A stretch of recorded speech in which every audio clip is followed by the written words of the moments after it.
Então, o que é yoga? Yoga é esse estado de união.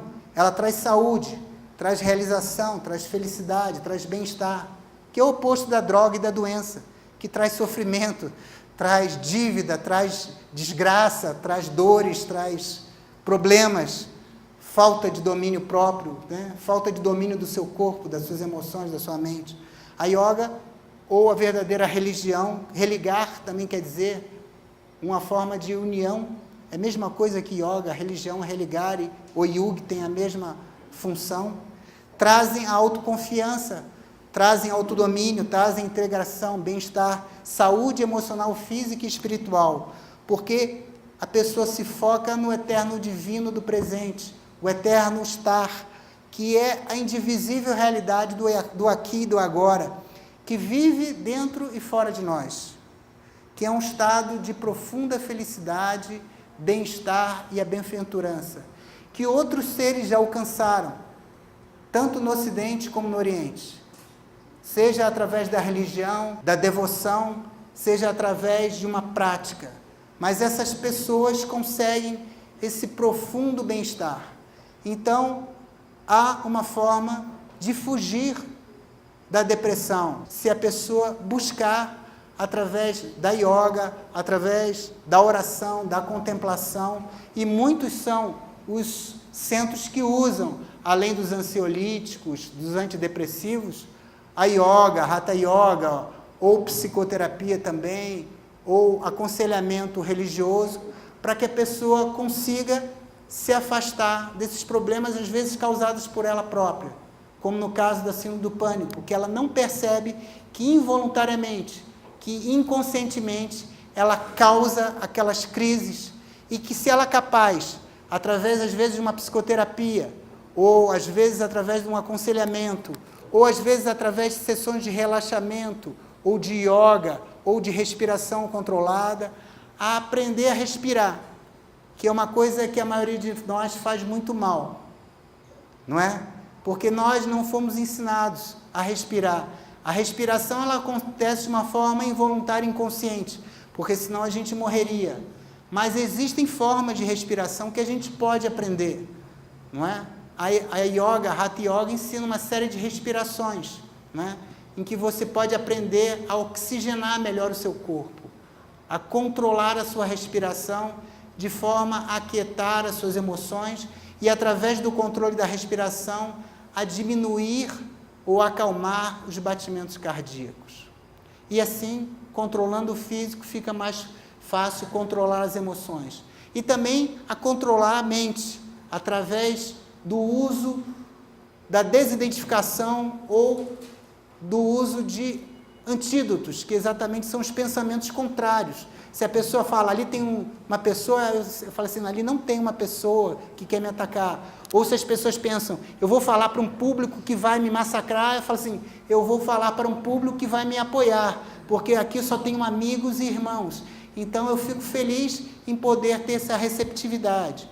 Então as pessoas aprendem a se desidentificar das emoções negativas e a se conectar nas emoções positivas. Isso é uma forma de purificação, a purificação do emocional. E assim também a purificação do físico, através da dieta adequada, do uso de determinadas coisas que a gente sabe que fazem mal, como é o caso da bebida alcoólica, do cigarro e das drogas. Isso é mais do que óbvio, mas as pessoas deveriam se preocupar em limpar o seu corpo físico, que exatamente é o templo do espírito. Então, para que ela consiga atender e conectar com esse espírito que vive dentro do seu corpo, ela precisa aprender a conhecer o seu corpo físico e a controlá-lo, a conhecer as suas emoções e a acalmá-las, a conhecer os seus pensamentos e apaziguá-los, não se identificar com eles, saber que esses pensamentos não são ela própria, porque a pessoa tem uma personalidade para o seu uso, mas que não é a sua verdadeira identidade espiritual. É apenas um veículo que ela usa durante uma vida apenas. Mas o yogi tem todos eles sob o seu alcance e sob o seu controle. A pessoa que usa droga não sabe se vai ter uma boa viagem ou uma péssima viagem, que é chamada bad trip, porque ele não sabe o que a droga vai ocasionar no seu corpo físico, na sua mente ou nas suas emoções. Então, muitas vezes as pessoas, quando usam drogas e não estão preparadas para o seu uso, têm experiências, às vezes, aterradoras. Existem pessoas que usam LSD e acham que tem asas e se jogam, por exemplo, de um edifício ou na frente de um carro, porque não tem noção do que estão fazendo. Então, às vezes, o próprio uso de drogas ou a própria doença, como a depressão, infelizmente, podem levar ao suicídio, ao uso de drogas e a crises de pânico ocasionais, que são uma limitação para a pessoa que a tem. Então, existem várias formas de resolver. A yoga é uma forma, a psicoterapia é outra, o uso de drogas, quando bem indicada por um médico, principalmente um psiquiatra que saiba usar os ansiolíticos e os antidepressivos, ou a acupuntura, a homeopatia, os fatores de auto-organização. Existem vários tipos de tratamento, não é? Relaxamento, gestalt, psicanálise, são muitas as formas de ajuda, né? Outras pessoas vão precisar de sessões de reiki ou de massagem. Não importa o tipo de terapia, importa que a pessoa diagnostique o seu problema, conheça o seu prognóstico e procure um tratamento, seja ele físico, seja ele emocional, seja ele mental, ou seja mesmo um tratamento espiritual. No fundo, as pessoas buscam a felicidade, buscam a realização, buscam a integração. E não querem sofrer, não querem ficar presas ou de um vício ou de uma doença. Então, é importante que as pessoas tenham essas concepções e se afastem daquilo que vai trazer um malefício, como é notoriamente o uso de drogas. E como elas têm voluntariamente, ou por questão genética, ou às vezes, infelizmente, causada por uma violência emocional ou sexual, ou uma violência que a pessoa passou, por exemplo, um transtorno causado, por exemplo, uma ansiedade de separação, ou um sequestro relâmpago, ou uma perda, por exemplo, muito importante porque participou de uma catástrofe, a pessoa vai precisar de uma ajuda.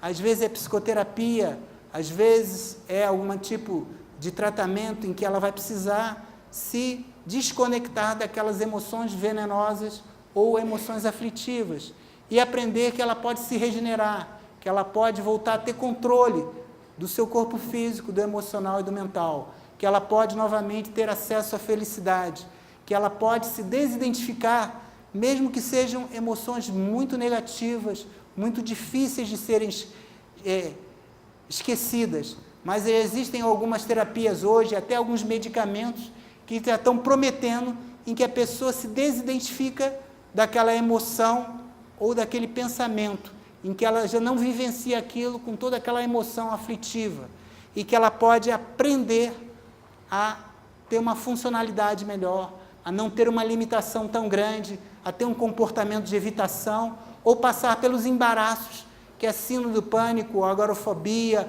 ou a síndrome chamada de TAG, transtorno de ansiedade generalizada, causam. Ou os problemas causados pelo vício da droga, que infelizmente estão se tornando muito comuns, né? O vício das drogas, o síndrome de abstinência e todos os tipos de drogas, que são hoje uma infinidade. Drogas sintéticas, drogas oriundas, né? Da maconha, do haxixe, do LSD, da psilocibina, do êxtase e de tantas outras, né? As pessoas usam até a ketamina, que são anestésicos e pré-anestésicos de uso veterinário, e algumas pessoas também. As pessoas estão usando de tudo para se drogar. Infelizmente, hoje, por exemplo, uma pedra de crack custa R$4, R$5, e já estão existindo cracolândias em todas as favelas e algumas cidades grandes, né?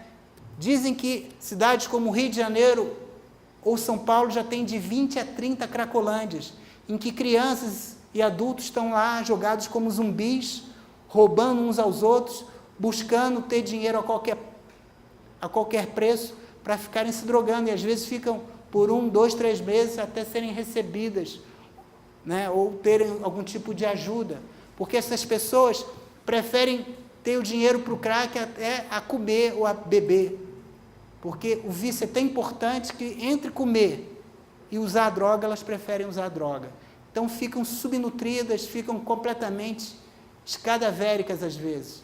Então há relatos de crianças de 5, 6, 7, 8, 9, 10 anos que abandonam a família e ficam vagando por ruas que são conhecidas como cracolândias, que infelizmente se tornam manchetes de TV, não é?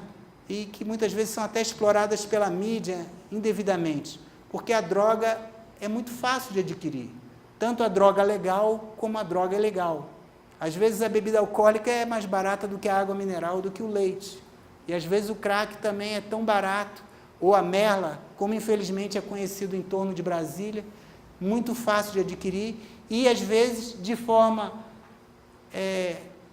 cruel é misturada na maconha, para que a pessoa não fique só viciada na maconha, mas sim também dos derivados da cocaína, do qual a merla é uma subparte, digamos assim, popular, daqueles que não têm dinheiro de conseguir a cocaína pura, se viciam então na merla.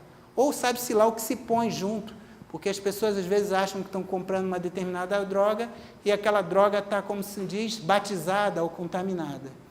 Então é muito importante que a gente tenha noção do que é verdadeiro, do que é útil, do que é importante para a evolução de cada um de nós. E não se deixe enganar por falsas esquizoterices que existem por aí, de um samadhi ou de uma iluminação por uma pílula ou por uma beberagem qualquer. Isso não é alcance de qualquer um de uma forma automática. Isso precisa de um estudo sério, de uma dedicação por muitos anos, às vezes por muitas vidas, porque é um processo que exige lucidez, exige vontade, exige um controle da mente, um controle do físico, um controle do emocional, e que isso deixa os sentidos tão aguçados, como a gente já viu, que o yogi percebe qualquer sensação como dor. Então, às vezes, as pessoas que estão nesse processo precisam ficar longe das outras pessoas. Elas vão para um lugar chamado um ashram, ficar perto do seu mestre, para ficar totalmente isoladas de emoções, isoladas da atmosfera contaminada das grandes cidades, dos grandes centros, não tendo contato com outras pessoas, nem com animais, porque o próprio magnetismo de um animal, às vezes, pode contaminar a sua prática. Então, isso é uma prática muito séria, que nem todos estão aptos a ensinar. Muitas pessoas se dizem yogis, mas ensinam vários tipos de yoga. No jornal e na televisão, vocês vão ver vários anúncios, como na internet, de Hatha Yoga, Svasthi Yoga, Kriya Yoga. Algumas são sérias, outras nem tanto.